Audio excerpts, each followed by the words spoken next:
In 1981, Sun Noodle was founded with the goal to bring authentic Japanese ramen noodles to the US.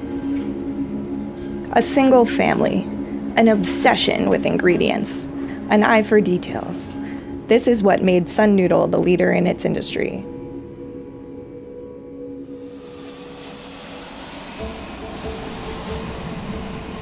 Now at the company's latest location in New Jersey, third-generation noodle-maker Kenshiro Uki is taking the lead in further stoking America's ramen fever.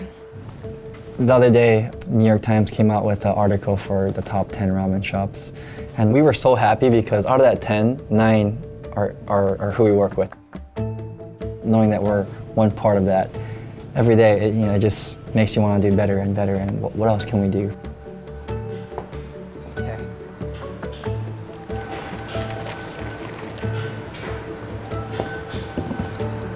Every day, we have Pacheco and Adrian here who will measure each ingredient by hand and prepare it for the batch to be mixed. And so, besides just wheat flour and water, salt, and kansi, we will add perhaps stuff like vital wheat gluten for chewiness, egg white for much firmer texture, vitamin B2, which is a natural coloring.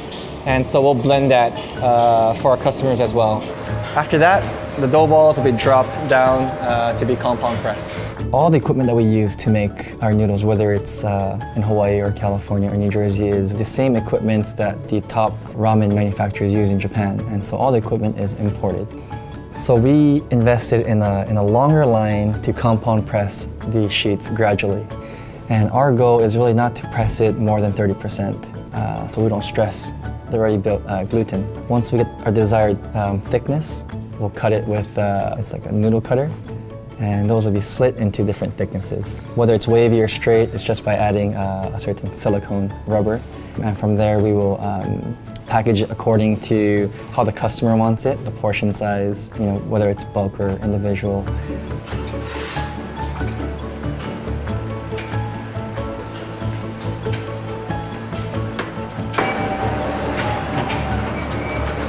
And the end result is, something like this, where it's 5 servings of fresh noodles, boxed properly, taped up.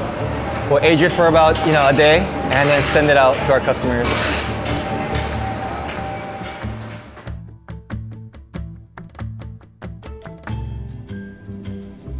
Growing up, on Sundays, we wouldn't go to church, we would go and eat ramen, because that's the only day that we can be together. But my dad would always want to go and visit his customers. So every Sunday, we always ate ramen. My father, at the age of 19, moved from Utsunomiya, Tochigi, Japan, to Hawaii to learn English. He just wanted to learn English and move away from Japan for a bit. At the same time, my grandfather had a business plan to partner with a local businessman in Hawaii to open a ramen factory. Once it, was ready to open, the partner pulled out. It was either, they can just sell the equipment, or he asked my father if he was interested in starting a noodle factory. You have a 19-year-old kid from Japan who doesn't speak English, but knew how to make noodles, from my grandfather and from his experiences as a kid.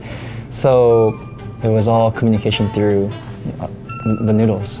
And so he would take it to the chef. The chef would say it's not soft enough, it's not thick enough, he would say something. And what he would do is immediately go back to the factory, make a sample, and take it back that day. I think his first customer, he went back and forth about 15 times. But at that time, the chef, more than anything, I think believed in how hard he works. And so that was his first customer. And from there, he took that same philosophy for each ramen shop, each customer. Our company has been in business for 32 years, and from the very first day, that was really what my father had imagined or had believed in.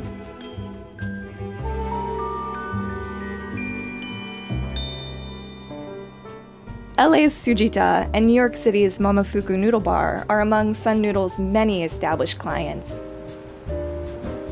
Ivan Orkin has also partnered up with Sun Noodle for the recent opening of his noodle shop on New York's Lower East Side. To me, the ramen movement in America is just beginning. I know a lot of people say, oh, there's so many ramen shops in New York, but there's 60. You know, in Tokyo, there's 8,000. It's a big difference. I mean, it's pervasive there.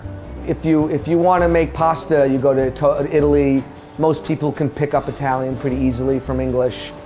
It's more difficult for an American to really go to Japan and like learn deeply about ramen. There's a lot of obstacles.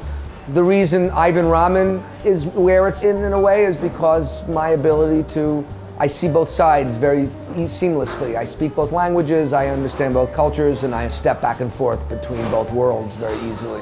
And Sun Noodle does the same thing. Ken speaks Japanese and Ken speaks English, and he grew up in Hawaii, so he's American, and yet his dad's a pretty traditional guy. And I'm not particularly worried about them having competition, because I don't know if anybody's going to work as hard as they do. So it's, you know, they deserve the reputation they have, and when someone, right now, if someone decides they want to have a ramen shop, they call Sun Noodle, because that's the people to call. It's sort of like they say in Japanese, tarimai, it's common sense.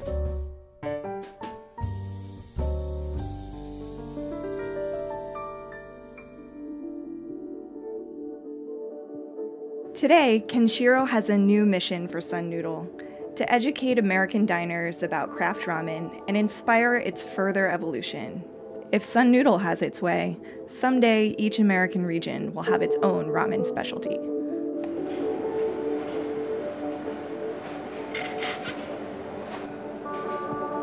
The only way that people would appreciate or consider myself successful is if I can do something more than what my father can. What I can do, and I think that I bring to continue that legacy, is I'm born in America. So what I can do that perhaps he couldn't do is how can we convey that craft ramen again to Americans, not Japanese, but to the US. Supporting, you know, the local farmers and using local ingredients to make craft ramen localized is really what I want to try to attain before I retire. So if we can get there, you know, that's the true meaning of ramen. So.